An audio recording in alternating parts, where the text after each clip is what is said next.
I had received some emails from some people with cancer that are running out of have run up to the limit of what they can achieve with the TBM, the traditional butthead medicine.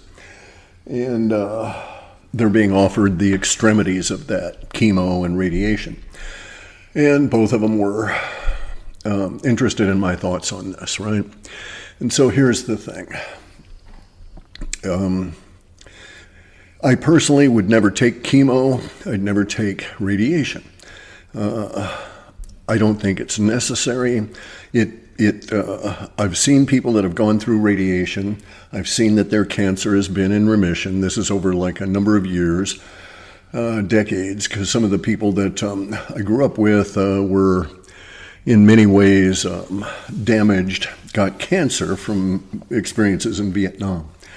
And the military per se. So I've seen these guys, and they survive, they come out, the cancer is in, quote, remission, and they're fragile, it seems as though their basic key, their key force, their life force is in some way damaged, just my opinion, okay? And so, but I wouldn't take it, not for that reason, but for these other reasons, all right? And so here's the thing.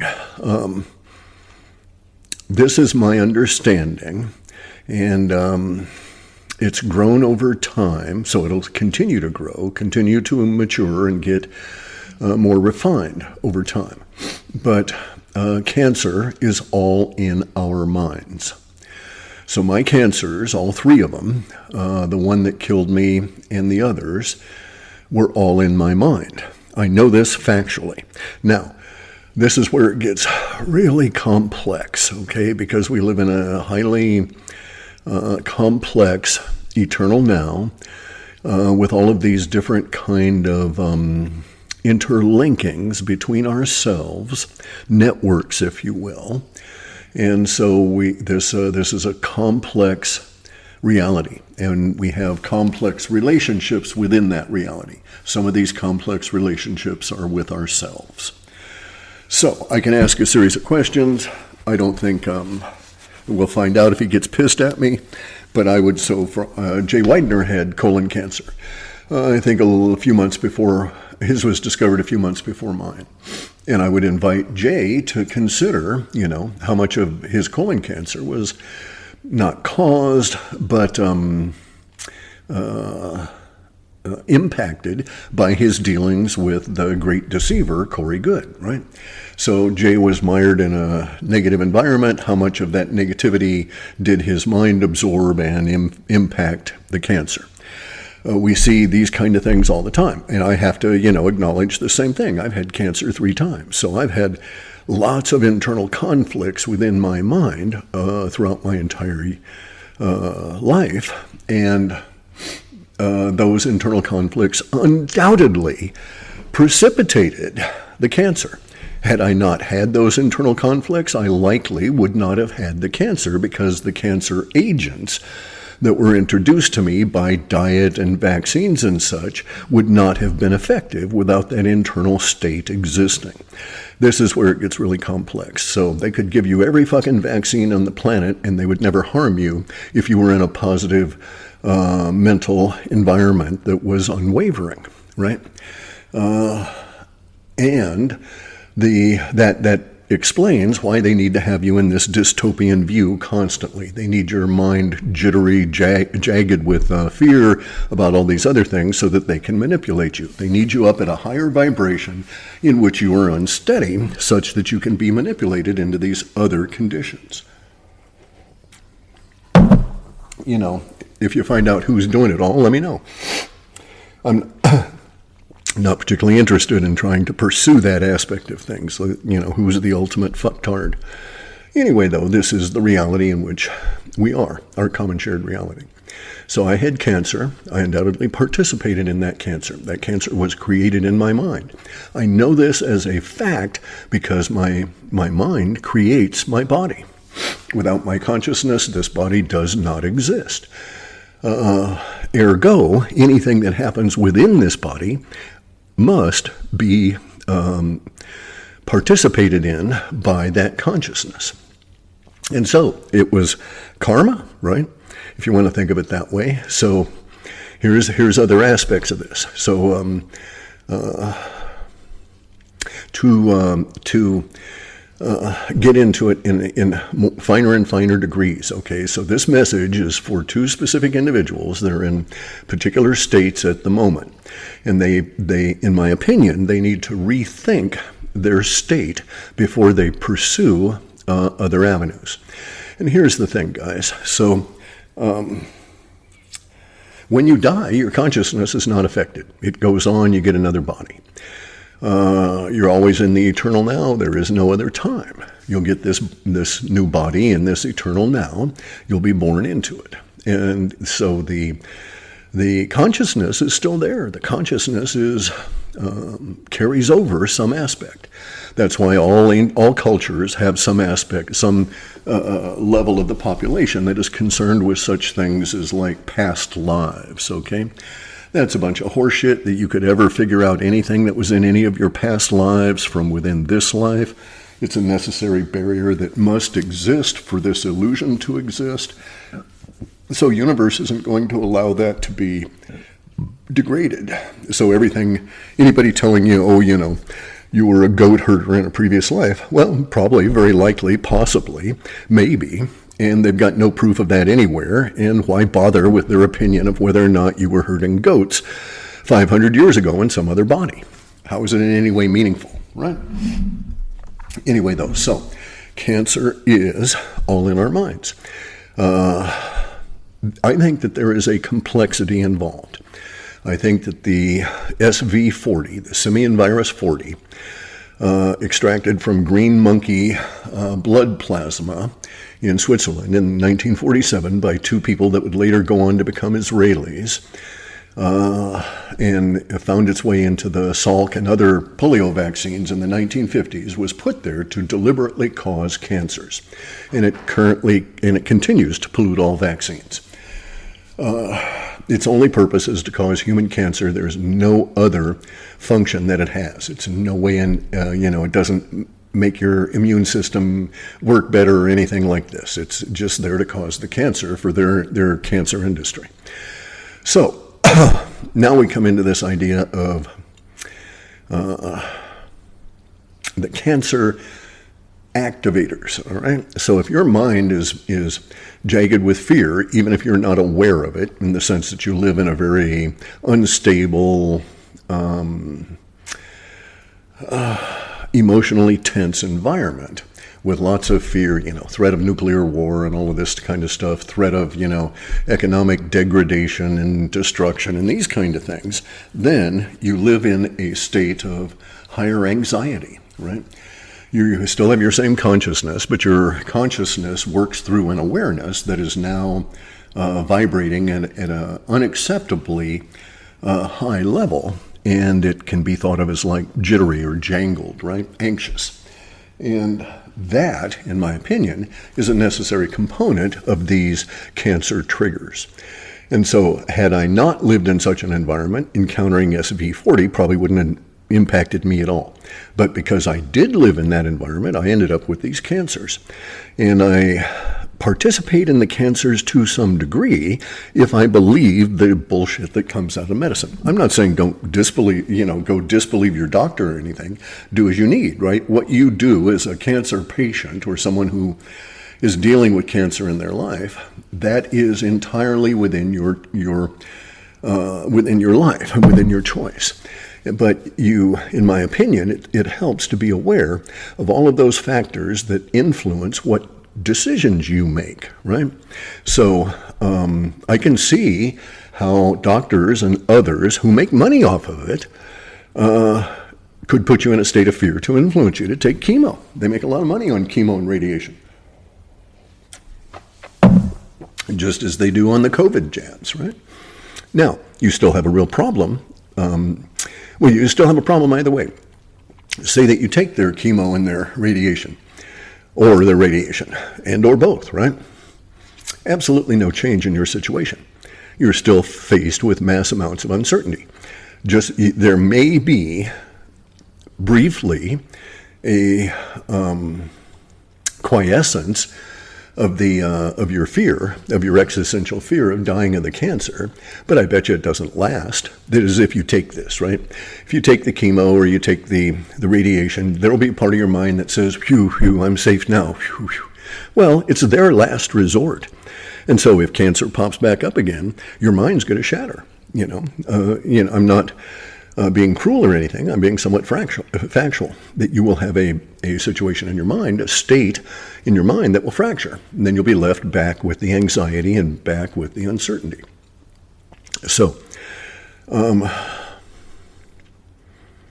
I can tell people what I did won't necessarily be meaningful, right? We are not the same individual. We don't have the same body. We don't have the same experience and the same mind and stuff.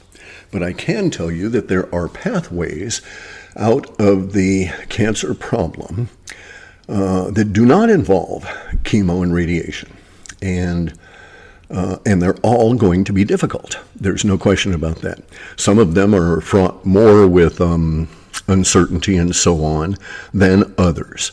And some of them are, even out in the alternative medicine areas, they are extreme.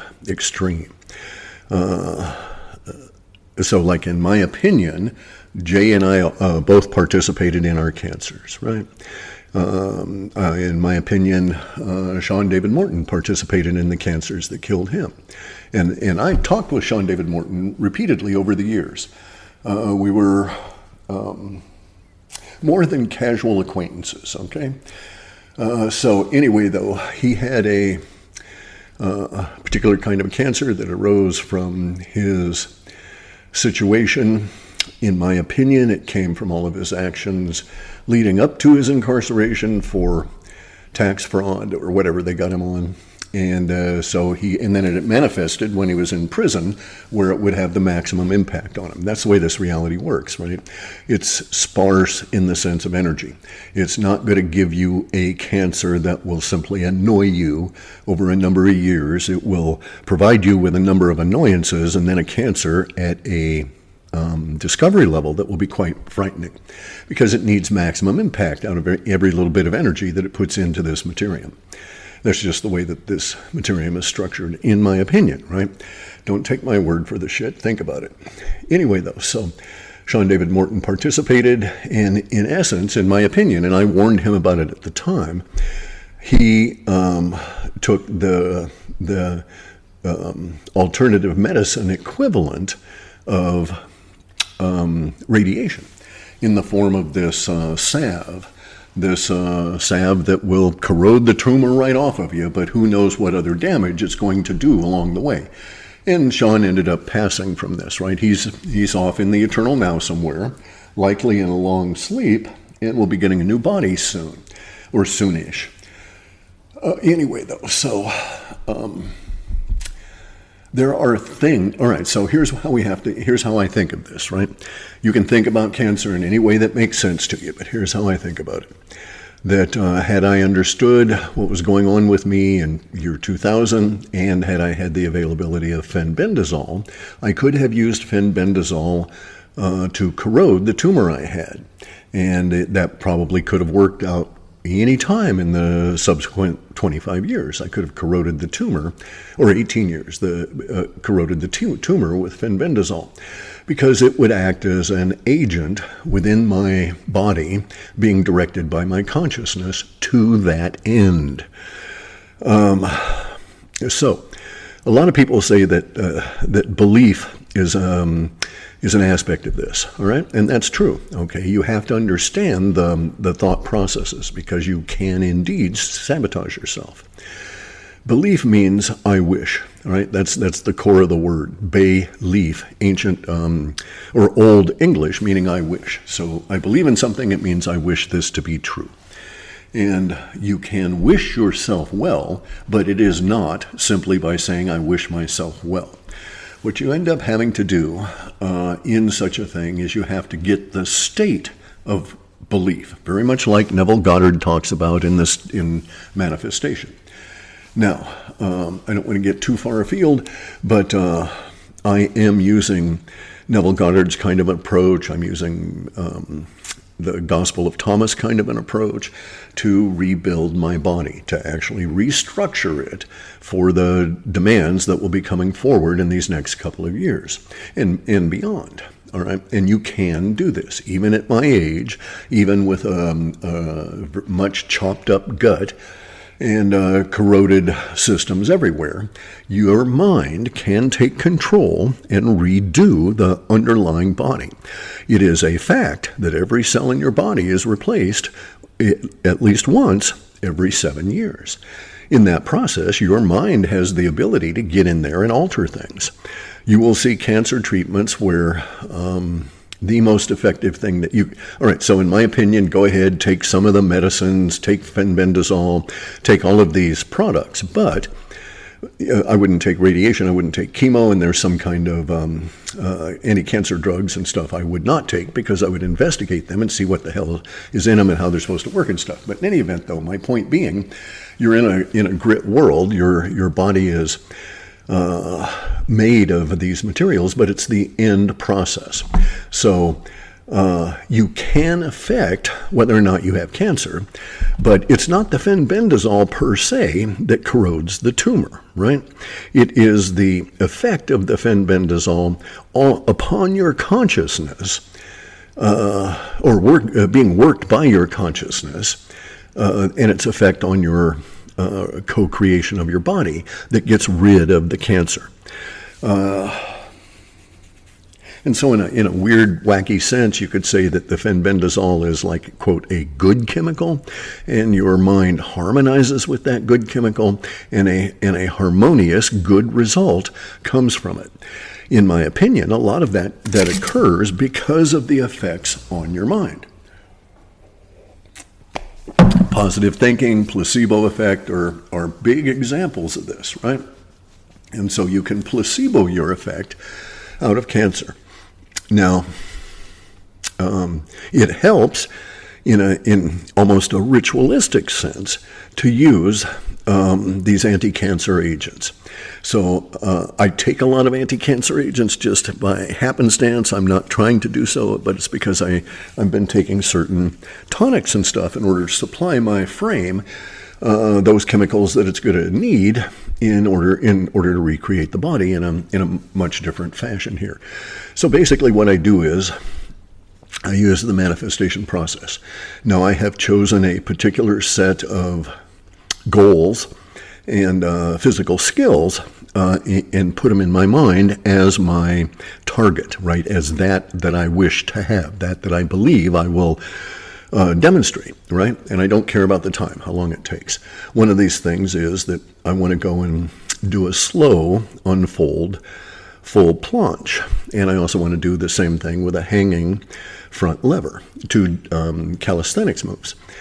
And this, of course, means that my body has to be fit in order to have the skills to do those. So if I imagine myself doing those, so I imagine myself completing this full-on planche on these dip bar things, right? And that's all I have to do is I just have to put an image of my body in that position. I love isometrics, by the way, because it allows this kind of thing. You know, I'm not moving, I'm just holding the planche. Full body exercise, every muscle that can be involved is involved. And I just put that in my mind and let it go. But that, in my mind, is the visualized goal. It is the imagineering. And then I put behind that the emotion that this too shall exist. I just have an assumption. I just know that I will do this, right? It will happen.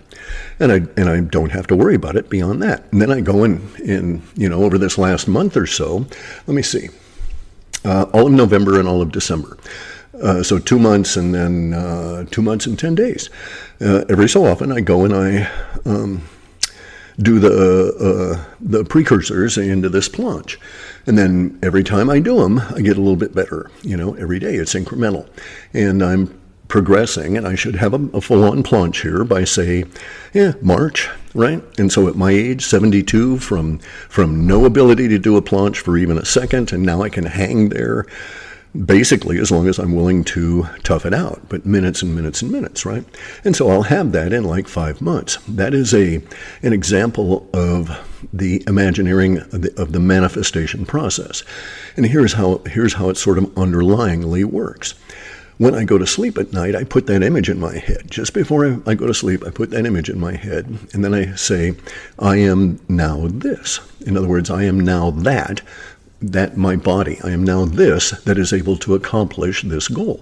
And then I go to sleep, and I don't let my mind worry about the stuff my body's going to have to do. I just let that part of my consciousness start the co-creation on it all, and it's working. So it basically is all in our minds, negative and positive. In my opinion, it's possible to deal with cancer this way. So you could put images in your mind of the cancer being gone. You could maintain that image. You could put the stuff behind it, the emotion behind it, and then let it go. Give it up as any kind of anxiety because it's already occurred that you've gotten rid of it. Now, a powerful mind can do this. Less powerful minds may need such things as fenbendazole and other props in our theater here in order for that to be accomplished. And I think to some degree that's what the chaga mushroom is to the natives, right? So native populations all up and down the West Coast trade chaga mushroom, right, which is harvested up here in Washington State in the birch forest. They also extend up into Canada. So this goes up into the Canada as well. A lot of the native populations, the men are smokers. A lot of them will smoke used to smoke the commercial tobaccos, and they would get all kinds of mouth cancers as a result of this. Again, these things are triggers to their consciousness. Rebelling against that, having a conflict with those chemicals in the mouth, that it's of the body it's trying to co-create, and so it provides the mechanism for not having those, which is the cancer, right? Saying basically to the mind that is inhabiting that body that, yo dude, I don't like this, it isn't going to work. And so anyway, these guys get chaga mushroom and they put chaga in their mouth, and they will, most of them, eventually stop smoking.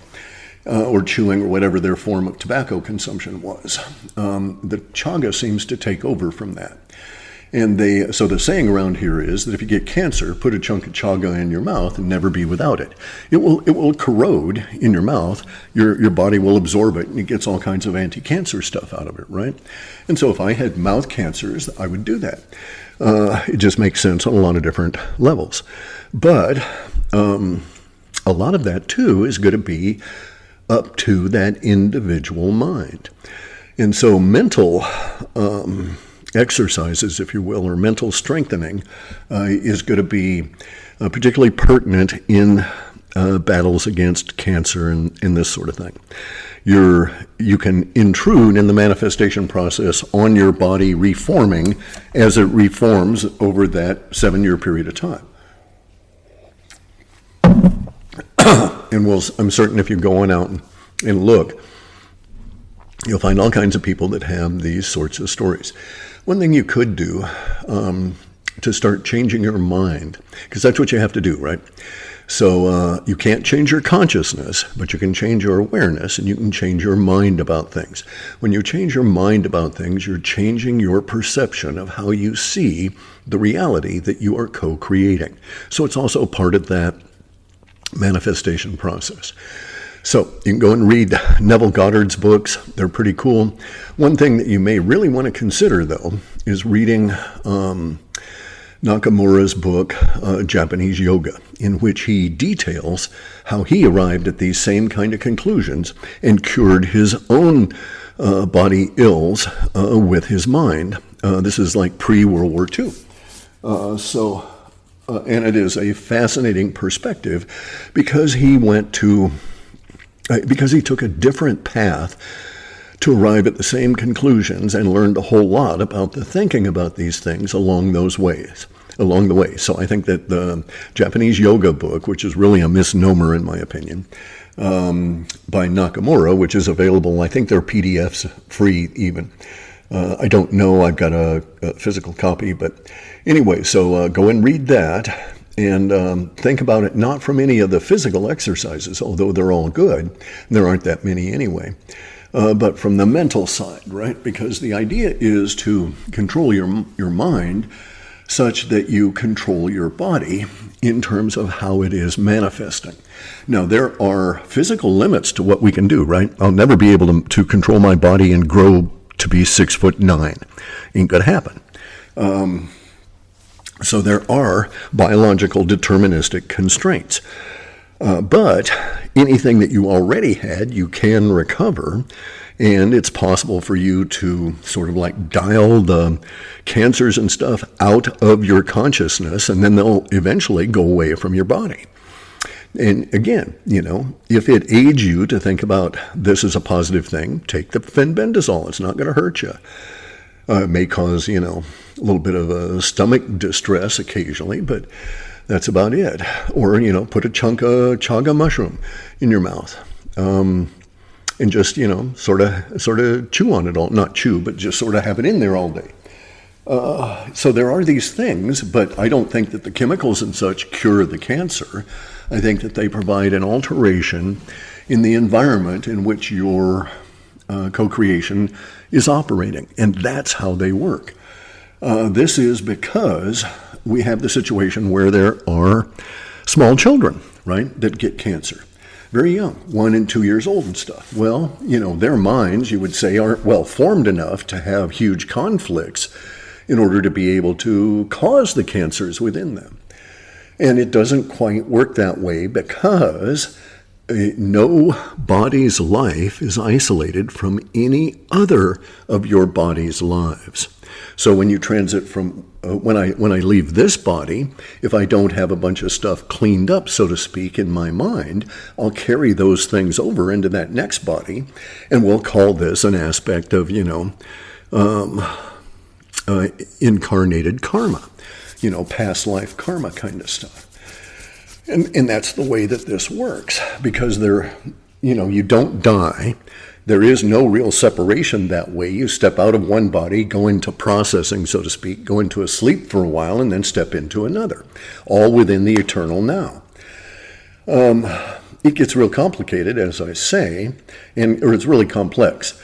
But and there are complications within each of the aspects of the complexity. But at its core, cancer is all in our minds, even if we're only 2 or 3 years old, because our minds are operating with a consciousness that is bringing forward those things it must deal with from previous lives. And that's just the way that these things go.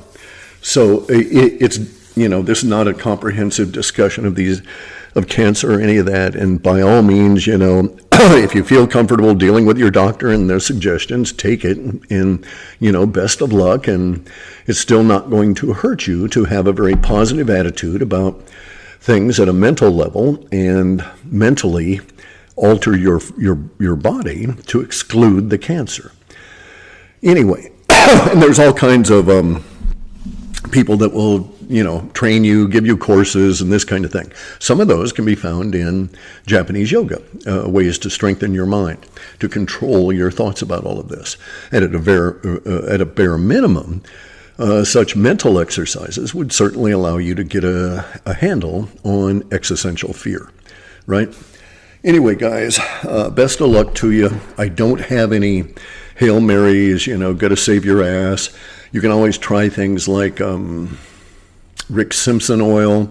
I would stay the hell away from the stuff that Sean David Morton had tried, which corroded the tumor off the side of his throat. Because it's like difficult to get anyway, but these things are